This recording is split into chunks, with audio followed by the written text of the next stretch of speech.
ginagawa mo, Ruru? Siya magluluto ng adobo. Pero sabi niya, ibang klaseng adobo daw. So, tingnan natin. Yan ang... Kapalawan ng mukha niyo, bakit hindi niyo ba natitikman yung luluto ko?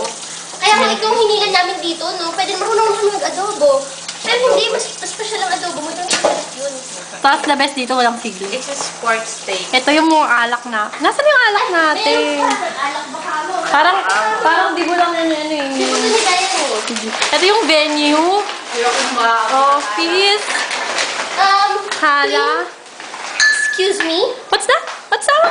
Pwede ba ako yung next na kukuha? Sige, King, ikaw naman. Okay. Ayoko nito. Ayoko nito. Ay! Ayaw mo talaga. Ano ba naman? Meron pa. Ayoko rin nito. Nakakalimutan kayo. Ano ba? Ganyan talaga. Birthday ni Dayan. Ay, lemon! Takay na lemon. Sila Mama Rox na lang din mamaya. Ay!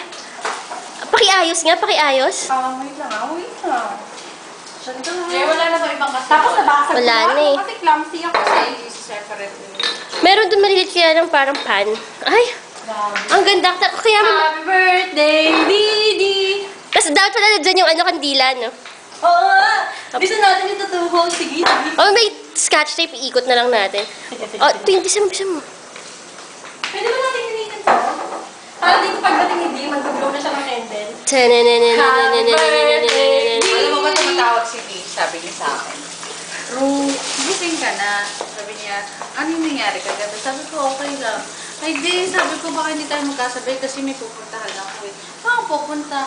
Importante kasi yung gagawin ko, so mag-isa na lang tayo. Peekaboo! Sabi ko, itatry ko makasabay. Peekaboo! Ang peekaboo! Ako din. Oy, ikaw na yung bawang! Nakakatawa si Dika. Chat ko kanina. Saan to? Ru, makinig ka. Ito ako dyan. Oo. Bye, Dee. Ang cute! Ay, wait Yun lang. naman. Ang Ay, cute! nakalimutan ako sa Manila. Nalulod ako. Ang alak! Grabe. Ito pa ang the best. Wait lang, ito pa ang the best. Pakita mo yung Bacardi. I like Bacardi.